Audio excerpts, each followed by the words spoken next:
నమస్తే, నేను Madhu. Power star Pawan Kalyan deputy CM Pawan Kalyan మీద సుప్రీంకోర్టులో ఒక పిటిషన్ దాఖలైంది.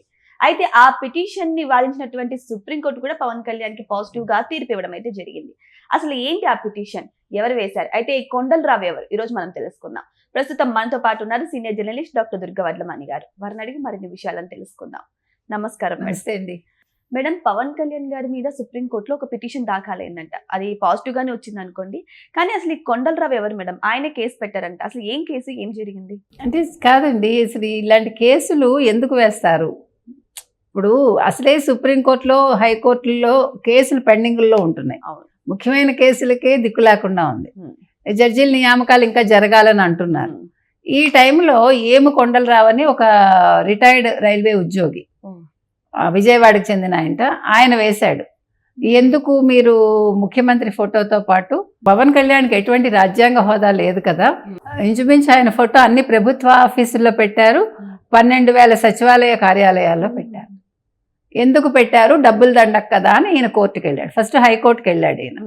హైకోర్టుకి వెళ్తే హైకోర్టు కొట్టేసింది. ఇప్పుడు సుప్రీంకోర్టుకి వెళ్ళారు. సుప్రీంకోర్టు ఏమంది? ఇప్పుడు ఆయన ఫోటో పెడితే మీకు వచ్చిన నష్టం ఏంటి అని అడిగింది. ఇప్పుడు అక్కడ ఖర్చు అవుతుంది అన్నారు. ప్రజలు ఏమంటున్నారు? ఆల్రెడీ పెట్టేశాక ఆల్రెడీ ఖర్చు అయిపోయింది కదా, కొత్తగా దీని మీద వెళ్ళటం ఎందుకు? ఇప్పుడు ఏం డబ్బు తగలేసుకున్నట్టేగా. కానీ ఇక్కడ ఒక సందేహం ఏంటంటే, ఇది నా వ్యక్తిగతంగా చేశారా, వెనకాల ఎవరైనా ఉన్నారు? ఇప్పుడు అనవసరంగా ఒకవేళ వైసీపీ ఈయన వెనకాల లేకపోతే వైసీపీకి చెడ్డ పేరు, ఒకవేళ వైసీపీ ఉన్నా వైసీపీకే చెడ్డ పేరు. ఇప్పుడు ఎవరికి నష్టం? జనసేనకి ఏ నష్టం లేదు. ఇంకా పవన్ కళ్యాణ్ ఇంకొంచెం వార్తల్లో నిలిచాడు. ఇవాళ సుప్రీంకోర్టు వరకు వెళ్ళారు కాబట్టి ఇది నేషనల్ లెవెల్ వార్త అవుతుంది. సో అంటే ఇప్పుడు చంద్రబాబు నాయుడు గారికి లేని అబ్జెక్షను, తెలుగుదేశానికి లేని అబ్జెక్షన్ మీకెందుకు? బీజేపీకి లేని అబ్జెక్షన్ మీకెందుకు? వాళ్ళు కూటమిలో ఉన్నారు. పవన్ కళ్యాణ్కి ఎందుకు అంత ఇంపార్టెన్స్ ఇచ్చారు? ఒక సమస్య వచ్చినప్పుడు చంద్రబాబు నాయుడు గారిని అరెస్ట్ చేసినప్పుడు పవన్ కళ్యాణ్ అనే వ్యక్తి ధైర్యంగా వెళ్ళి కలిశాడు, ఒక నిర్ణయం తీసుకున్నారు, కూటమిగా రావాలి. ఇక్కడ జనసేనకి చాలా బెనిఫిట్ అయింది, అందులో డౌట్ లేదు. అదేవిధంగా టీడీపీకి కూడా బెనిఫిట్ అయింది. అంటే ప్రజలు అంగీకరించారు చంద్రబాబు నాయుడు నాయకత్వాన్ని. ప్రజలు అంగీకరిస్తారని తెలుసుకున్న పవన్ కళ్యాణ్ టీడీపీతో వెళ్ళారు. మంచి నిర్ణయం కదా. జనసేన కార్యకర్తలు, పవన్ కళ్యాణ్ ఫ్యాన్స్ ఏమంటున్నారంటే మేడం, వైసీపీ హయాంలో బలవంతంగా సచివాలయాలకి, అంతేకాకుండా ఒక పుస్తకాలకి, పాస్ పుస్తకాలు అన్నిట్లో కూడా జగన్మోహన్ రెడ్డి పేరు, గుర్తులు అన్ని వేశారు, బలవంతంగా వేశారు. కానీ వీళ్ళు కార్యాలయాల్లో ఇష్టంగా ప్రేమతో పెట్టుకున్నారు. సో అది తప్పు కాలేదు, కానీ ఇదెందుకు తప్పు అయింది? మరి దాని మీద కేసు వేయాలి, కానీ దీని మీద ఎందుకు కేసు వేస్తున్నారని ప్రశ్నిస్తున్నారు మేడం. అంటే అదేనండి, ఇప్పుడు అదేమో ఇంపుగా ఉంది, ఇదేమో ఇంపుగా లేదు. అది అక్కడ వాళ్ళకి ఇష్టమైంది. మీరు అన్నట్టుగా పట్టాదారు పాస్ పుస్తకాల మీద, ఆఖరికి సర్వేరాళ్ల మీద ఎవడైనా వేసుకుంటాడా? అంటే అది పిచ్చి, పైత్యం ప్రేకోపించటం అంటారు. ఇది మీరు అన్నట్టుగా చంద్రబాబు నాయుడు గారికి ఇష్టమైంది. ఆయన తనతో పాటు సమానంగా ఆయన చూడాలనుకున్నారు, అది ఆయన ఇష్టం. ఇప్పుడు రెండు పార్టీలు కలిసి నడిచాయి కాబట్టి ఆయన ప్రేమగా ఆప్యాయతగా పెట్టుకున్నారు. అందుకని ఇక్కడ ఎవరిని అంటారు మీరు? వాళ్ళు ఎవరికి నష్టం? ఇప్పుడు చంద్రబాబు నాయుడు గారికి నష్టం లేదు, అంతకంటే జనసేనకి పవన్ కళ్యాణ్కి నష్టం లేదు, లేదంటే బీజేపీకి నష్టం లేదు. ఇప్పుడు నిజంగా ఒకవేళ వైసీపీ ఒకవేళ కొండలరావు వెనకాల లేకపోయినా ఇవాళ కొండలరావుకి ఎంత నష్టమో అంతకు మించి వైసీపీకి నష్టం. సో ఇవన్నీ కూడా అనవసర వ్యాజ్యాలండి. ఒకప్పుడు పని పాట ఉండేది కాదు. మీరు కనుక చూసారంటే ఎక్కువ జరిగేవన్నమాట. ఈ ఆడపిల్లలకు సంబంధించి వ్యాజ్యాలు ఎక్కువ వేసేవాళ్ళు. అంటే ఎక్కువ అప్పుడు బాల్య వివాహాలు ఉండేవి. సో ఈ ఆస్తుల కోసం ఎప్పుడు చూసినా కోర్టుల చుట్టూ తిరిగేవాళ్ళు.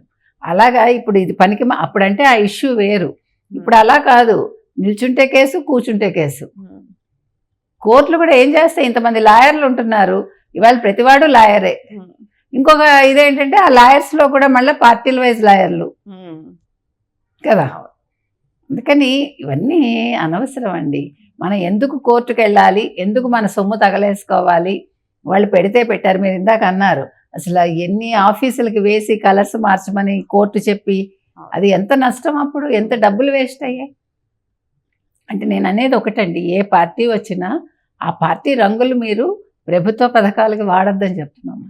అది ప్రజల సొమ్ము. అది ట్యాక్స్ పేయర్స్ ఎవరైతే ఉన్నారో వాళ్ళు ఇచ్చే సొమ్ము. అది మన దగ్గర నుంచి సొమ్ము తీసుకుని వాళ్ళు సోకులు చేసుకోవటం ఏంటి? ఇది చాలా తప్పు.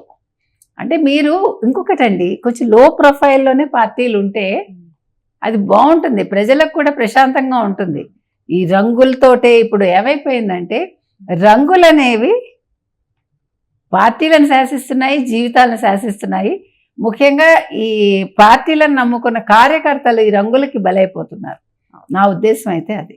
కానీ ఒక ప్రైవేట్ ఉద్యోగి ఇంత ధైర్యం చేసి పవన్ కళ్యాణ్ గారి మీద కంప్లైంట్ ఇచ్చారంటే వ్యక్తిగత ద్వేషమైనా ఉండాలి, లేదంటే వెనకాల పెద్ద హస్తమైనా ఉండాలి. మీరు అన్నట్టు ఇందాక ఉంటే ఉండకపోవచ్చు అని అంటున్నారు, కానీ ఒక ఉద్యోగికి నిజంగా అంత ధైర్యం ఉందంటారా ఏ సపోర్ట్ లేకోకుండా కంప్లైంట్ ఇచ్చేంత? మీరు 2 పాయింట్స్ చెప్పారు. ఒకటి వ్యక్తిగతం కావచ్చని, అది కూడా ఉండొచ్చు. ఇక్కడ కుల అయిష్టత అయినా ఉండాలి, లేదు మీరు అన్నట్టుగా వైసీపీ వాళ్ళ హస్తమైనా ఉండాలి.